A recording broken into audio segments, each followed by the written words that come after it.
level of your return is proportional to the level of risk that you're taking. What I have experienced with my clients is they see marketing as costs. This is the first thing what you need to switch as a business owner. Don't see it as cost. Your mindset is the problem why you're stuck in this specific problem. Before the 12 team members, before Burger King, before Katana Mansions, before these big brand names that hire you, look after the oxygen of their business, which is marketing, what made you get into business? Welcome to the Limitless CEO podcast. I'm your host, Hussein Yassin, advisor to 6, 7, and 8-figure leaders. If you're ready to be the next level CEO and do the high impact work and have the success, the wealth, and the freedom that you know that you're meant for, you're in the right place. Let's get to work. Hello and welcome back to another episode of the Limitless CEO podcast, where we bring some of the most elite CEOs that exist on this planet who have been there. Not just people that speak about the thing, but really do the thing and have achieved great success. And we tap into what's working for them so that we can bring it right to you so that you can do the same. Today, I sit with an elite marketing, I call him genius. This guy has worked with brands such as Burger King, another brand called Katana Mansions, and he's based out between Dubai and Switzerland. And today we're going to be tapping into his mind and how he has been able to grow a team and successfully deliver something that in today's market people call saturated, running a marketing agency.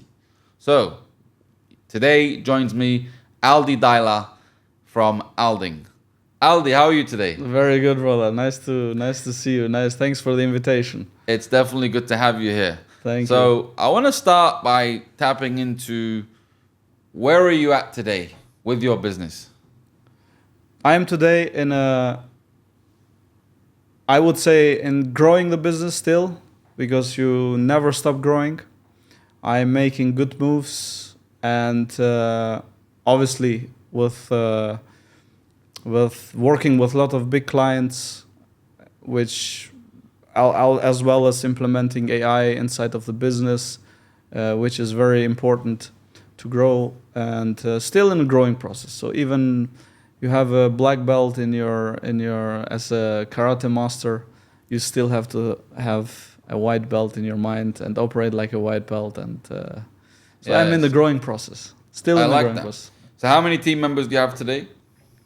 So we are right now we are a focused company, which is actually a boutique, and we focus really on the high-end clients who has very big vision and big budgeting for their companies and for their marketing. And we are right now at 12 people. 12 people. And so we focus the A class. I focus always to hire and make better leaders inside of the team. And so today I want to focus on a few things. Firstly, you're at 12 people. Congratulations. That's huge. Most people struggle to even be solopreneurs. Never mind, have 12 people under their wing. What I want to focus on today is the journey, not just where you're at today. Obviously, we want to understand where you're at today, but it wasn't always like that. You know, There was a time where maybe you was even thinking of starting a business, but you hadn't started it yet. And maybe you started a business and it wasn't, immediately successful. Most businesses are not usually. So let's start with before the 12 team members, before Burger King, before Katana Mansions, before these big brand names that hire you to look after the oxygen of their business, which is marketing. What made you get into business? What made you come to start a business? So I always had the feeling of that during the time as I studied during the university, I was driven by big personalities and leaders, and always listened and followed, and I got always inspired, and the saying, what you see in me is in you. So I always saw something in me which I could not unleash it still. And then during the time, completed university, started working for a big company, and during that time it was good. It was good for the experience. I needed to learn from the big whales how to run and how to do it. And at one point I said, okay, now the good salary what I was getting was just a drug to my dreams, and I made a decision to cut it. Spoke with my boss and said, okay, it's time to burn the boats. If you want to take the island, you have to burn your boats, and started the business. And yeah, here I am today. Brilliant. I like what you said. You know, they give you a salary so that they can drug you to forget about your dreams. And the challenge with a lot of business owners, even if you look at Jeff Bezos, he had a well-paying job. He technically could have continued with that job his whole life and never needed to start Amazon. But he took a leap of faith because he knew that he didn't, as you said, this drug to kind of forget about his dreams. So I like that. So my question then is, you know, what were the challenges when you first started business? Well, at the beginning, you have all the challenge what exists as a business. So the biggest ones was obviously to raise money and get cash flow, to have money coming in, because business, what is really business? Business is money in. So if enough money is coming in, it's biggest problem is solved. So and that one was the biggest challenge at the beginning. And during the time then, as the company growed, obviously you just have 24 hours during the day. You need good people around you. You need to establish a team in order to make it better and make it bigger and to scale it. And during the time, hired new people, fired people, but really stayed with the best. And came to other challenges like managing time properly, which is I would say even more important than the cash flow, because in that way you have a really structured. I am a man of discipline, so I like to be. I get more motivated if I stay disciplined and really say something and do it. Firstly for myself, but not only to others, but also to myself. Firstly to myself. So this was the two challenges. The two challenges at the beginning was cash flow and how to manage and run the day properly. You run the day or the day runs you. So Yes. this is the choice we have to make. I want to come back to the fact that cash flow is a big thing, and it was for you starting out in business. Mm-hmm. And I want to take a sidestep to the businesses that you work with, because I know I've heard it from my own clients where they maybe hit a ceiling, they can't go any further with their revenue, and immediately, most of the time, what people think is, let me go and kind of get more money out of my team, get them to generate more. But they don't think about hiring someone who is, I call it the oxygen of a business. Marketing is the oxygen of the business. Most people go, oh, well, I don't have enough cash flow. I just need to hire someone new. That will make me more money. Or, oh, I don't have enough cash flow. So what I'll do is I'll just kind of keep my money and save it. Yeah. So I'm interested from your perspective, because this is something that you do and this is something that you face. Yes. What do you think business owners and CEOs need help with most when it comes to kind of opening up their mind and growing their businesses that often they're challenged by? Yes.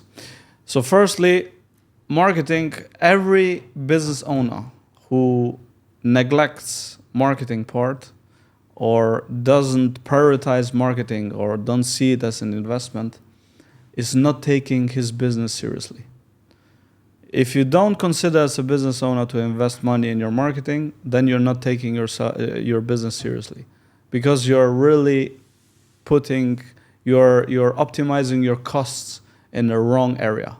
This is the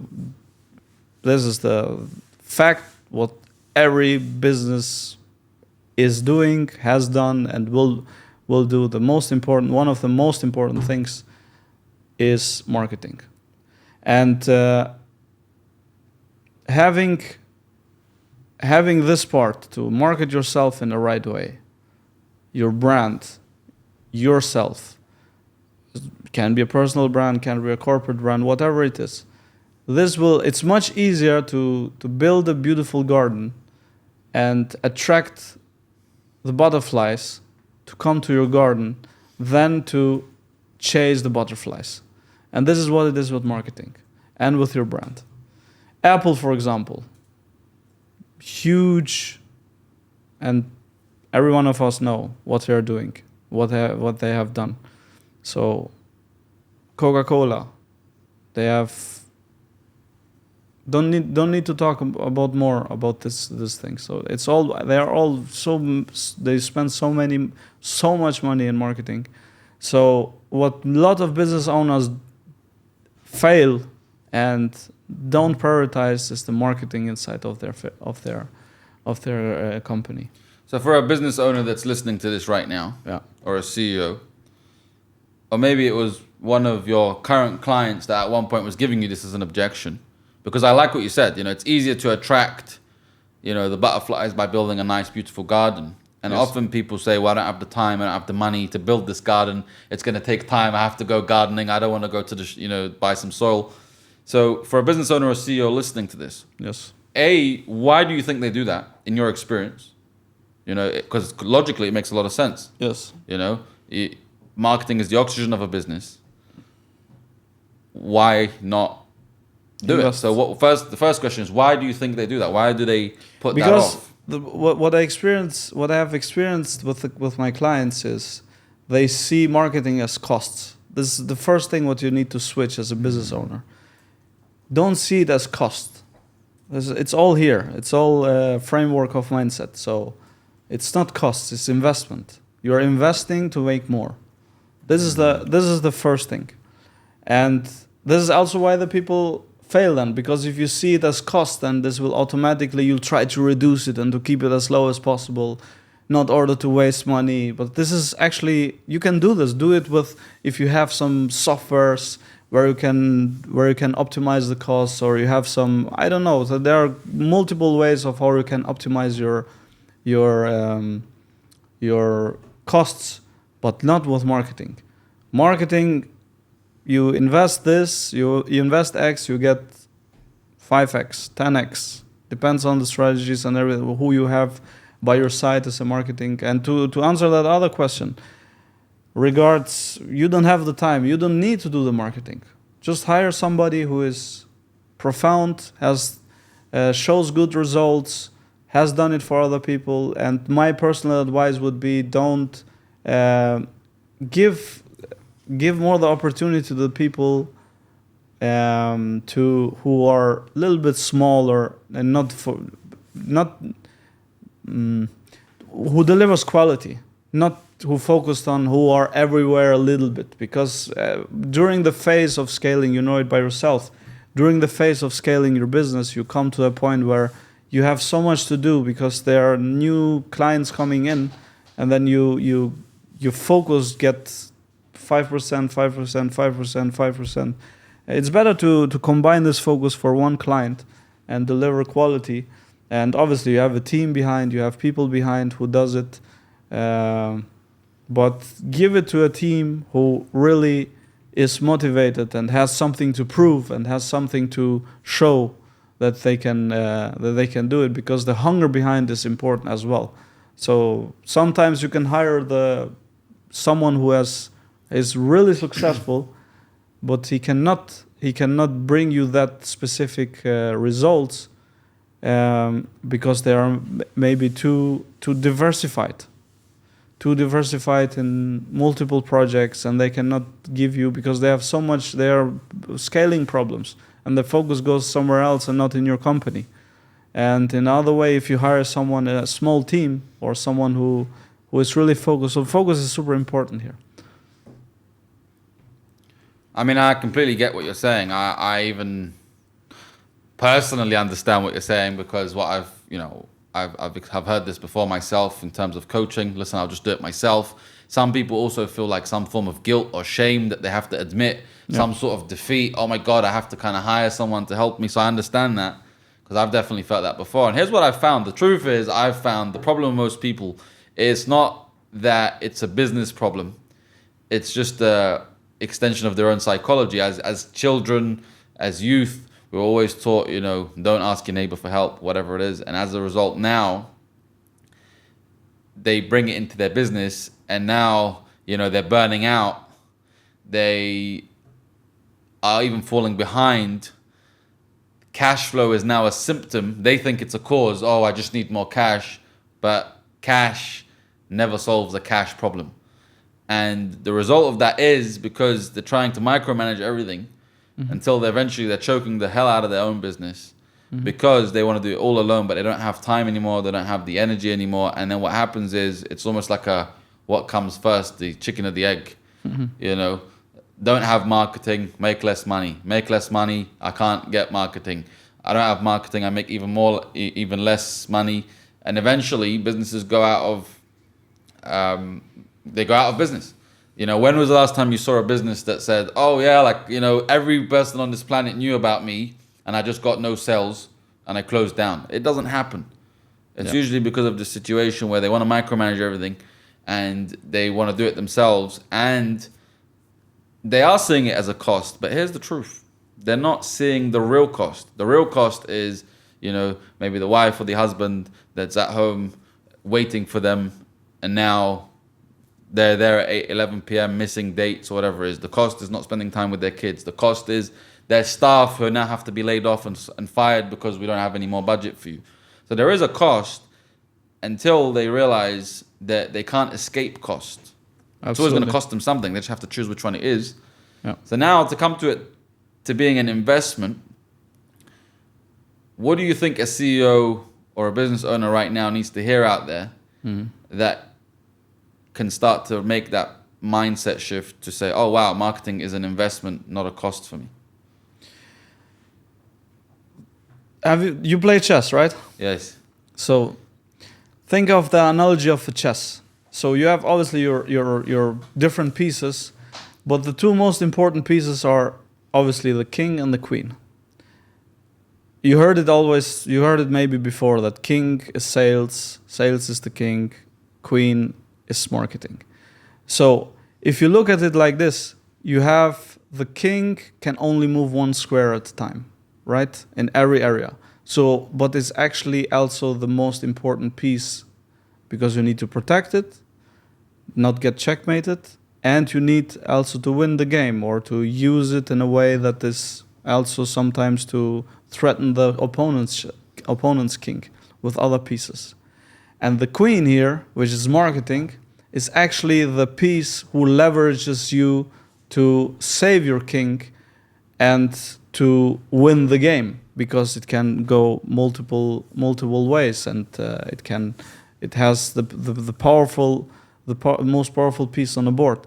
The same is with marketing and sales. So if you leverage both of them, you cannot say, okay, obviously you can play without the queen, but it's much harder to checkmate your opponent. If you have a queen by your side, then it's much easier. So if we go to that, the shift for every business owner is like, imagine yourself, you have some pawns and just your king. And this is actually how it's happening, because as you start your company, as you start to build your own to building your company and scaling it and making it bigger, it's like to have only a king, your sales, and you have 2 or 3 pawns. And now you're thinking, okay, I'm going to win the game just with pawns. But no, you need to push it in a way, so you go with sales, your king, and with the pawn, and you need protect it like you do it in chess, protect it in a way until it gets promoted and the end of the chessboard, and that you get a queen. And this is the point where is the investment of marketing changes the game. In that moment when you make the shift of, okay, I invest properly into marketing, it's like the moment when you promote your pawn to a queen, and then automatically you will have completely different. You change the whole dynamic of the game. You hit on a subject. You said invest properly into marketing. Yes. It made me think. If there's a CEO out there right now or a business owner that says, listen, I've tried it. And we've all heard that excuse, whether it's for coaching, whether it's for marketing, whether it's for buying anything. Oh, I've tried that. Yeah. So a person that says, look, I've tried to invest into marketing. And maybe they did, and they got burnt because they hired the wrong person for the wrong thing. Yeah. What would you say to them? I would say so. It takes obviously, like in every relationship, so both parties are have their responsibilities, and both has to collaborate in a way. So the relationship is the most important thing in when it comes to the marketing part.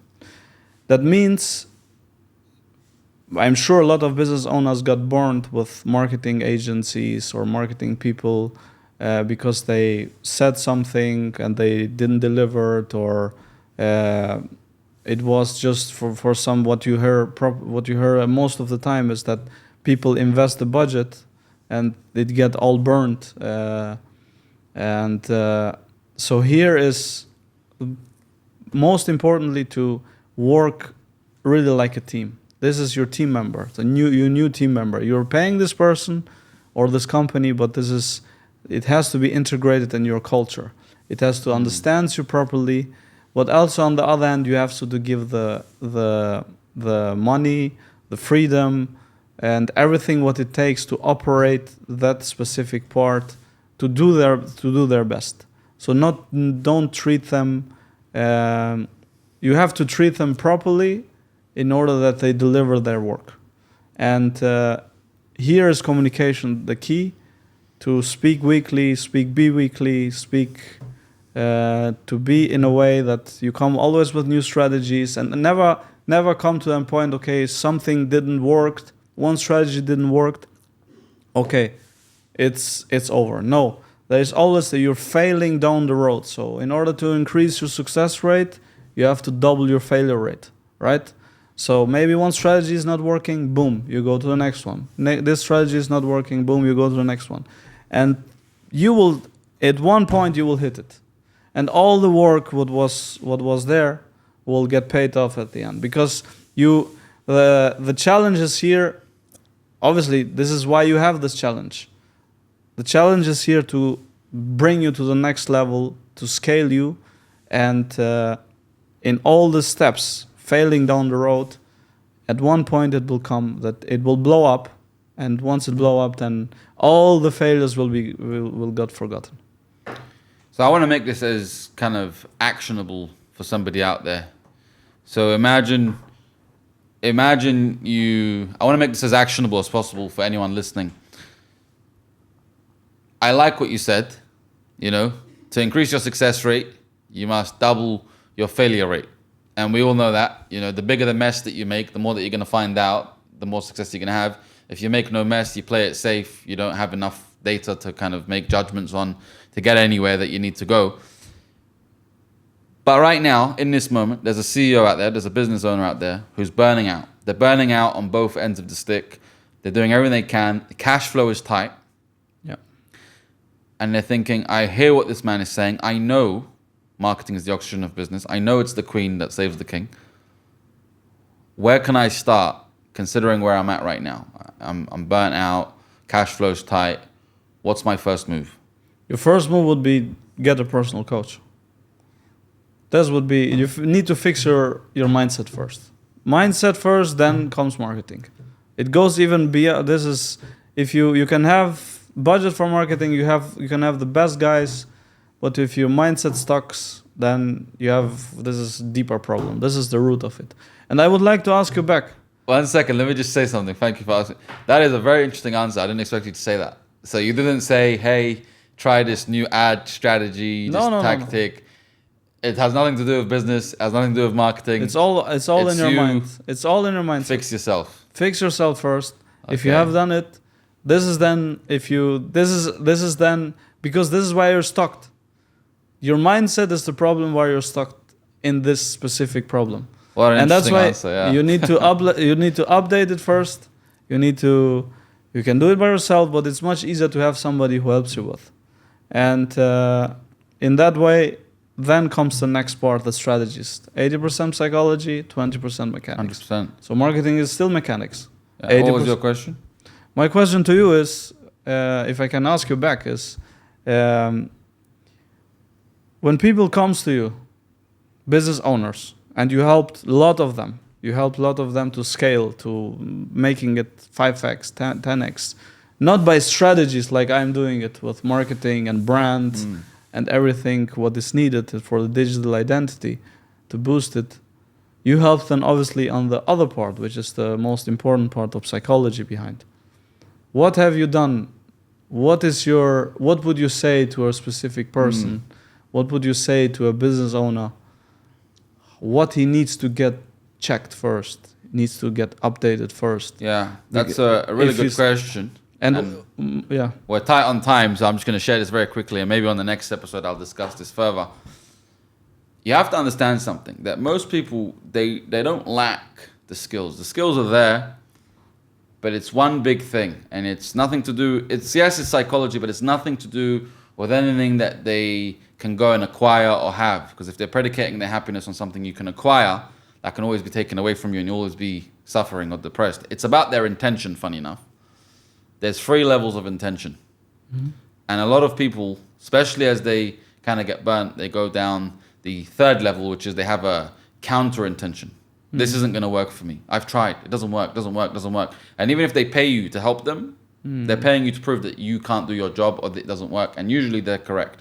The 2nd level of intention is people that go into something like marketing or coaching or anything with no intention. Yeah. They're saying to themselves, you know what?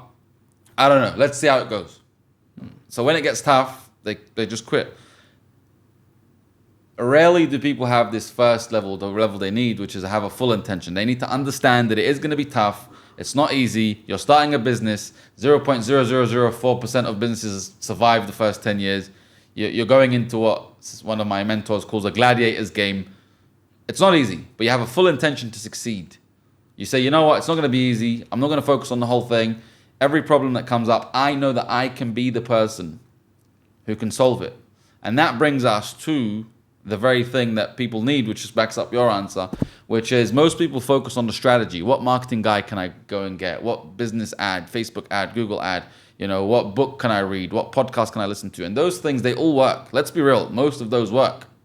Otherwise, they wouldn't be there. They wouldn't exist.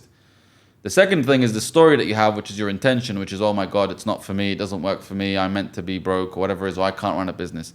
And that all comes back to your emotional state. So if I leave you with this, I leave you with one thing, which is a mathematical formula, which is your current level of psychology, multiplies that by your current level of sophistication, how much knowledge you have, multiplies that by your execution, how much you actually execute from all that. That's going to equal your current level of success or the lack of. So if you have a high success, high psychology, great psychology, you spend so much time meditating, doing yoga and all that, you're just a happy guy. If you have all the tips and tricks and strategies in the world, well, you're just informed. And actually, you're overwhelmed, but that's something for next time.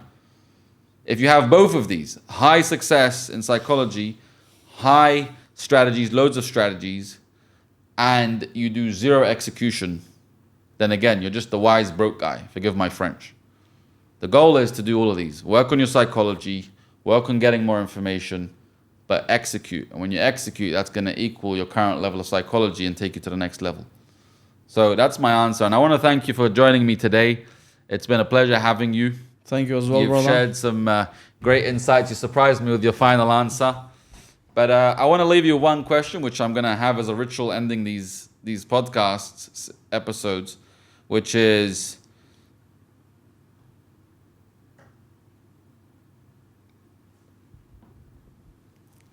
what was the biggest risk you ever took, and what did you learn from it? So the biggest risk I ever took regards my business was I was earning very good money inside of a very big corporate, doing the things what I loved, but I know something else is, the voice in me was telling you can do even more. And the biggest risk was to make that mindset of, okay, I'm going by my own right now, making the step of, if you want to take the island, you have to burn your boats, right?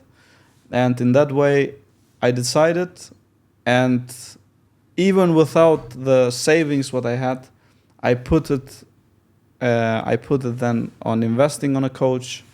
And I know I have, because if your back is against the wall, then you come with creative things.